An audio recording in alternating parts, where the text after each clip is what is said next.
আসসালামু আলাইকুম বন্ধুরা, ফানি রাজু 007 ইউটিউব চ্যানেলে আপনাদের সবাইকে স্বাগতম। তো নতুন একটা মজার একটা ভিডিও নিয়ে আপনাদের মাঝে আবারও চলে আসছি। তো ভিডিওটাকেও স্কিপ করবেন না, ভিডিওটা সবাই পুরো দেখবেন। ধন্যবাদ। ভোলা তো নয় সে তো আগুনেরই গোলা রে, ভোলা তো নয় একখান আগুনেরই গোলা। ভদ্র সমাজের অভদ্র মানুষদেরকে নিয়ে একটা ভিডিও করলাম। আহা গো, জনি কাকুর মতো একজন ফেরেশতা আসছে আমাদের সামনে। আচ্ছা, আমরা এখন এই ভদ্র ভাইটার ভদ্র একটা ভিডিও দেখবো।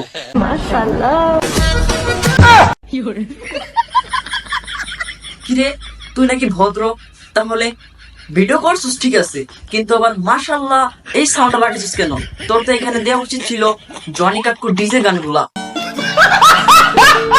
চাই আপনারা আমার হাগাটা দেখেন। আমাদের নাপিত ভাই, সরি আমাদের সরি আমাদের অপু ভাই এতই বড় হয়ে গেছে যে এখন সে আমাদের তার হাগুতে খাবে। কারণ আমি সবকিছু আপনাদের সাথে শেয়ার করি। আমি হাঁকবো, এটা আপনাদের সাথে শেয়ার করবো না, এটা কি হয় নাকি? না না, ঠিক আছে, তোমার হাগু লাল কালার না নীল কালার ওইটাও তো আমাদেরকে দেখতে হবে। আজ পর্যন্ত তো কত কিছুই দেখলাম, ওইটা বাকি আছে, দেখাও। তো আজকে আমি কিভাবে হাঁকবো সেটাই আজকে আমি আপনাদেরকে দেখাবো। না, সবাই তো বসে হাগে, তা তুমি কি দাঁড়িয়ে হাগো নাকি শুয়ে হাগো? আচ্ছা যাই হোক, দেখাতে চাচ্ছ দেখাও, দেখো। হলো আমার টয়লেট। কিরে গাভীর ঘরের গাভী, তুই হাগা দেখাতে এসে তোর বাপরে দেখাই দিলি।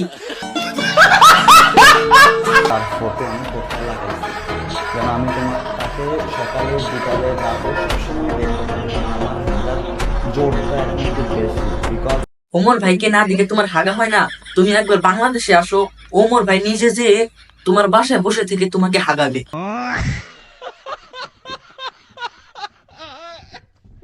যাই হোক, ভিডিওটা এই পর্যন্তই। এইসব ফালতু লোকদের নিয়ে বেশি কথা বলাটা ঠিক হবে না। যদি এই ভিডিওটা ভালো লাগে তাহলে লাইক কমেন্ট শেয়ার করবেন, আর এমন নতুন নতুন ভিডিও পেতে হলে আমার চ্যানেলটা সাবস্ক্রাইব করে আমার পাশে থাকবেন। তো সবাই ভালো থাকবেন, আল্লাহ হাফেজ। ভোলা তো নয় সে তো আগুনেরই গোলা রে, ভোলা তো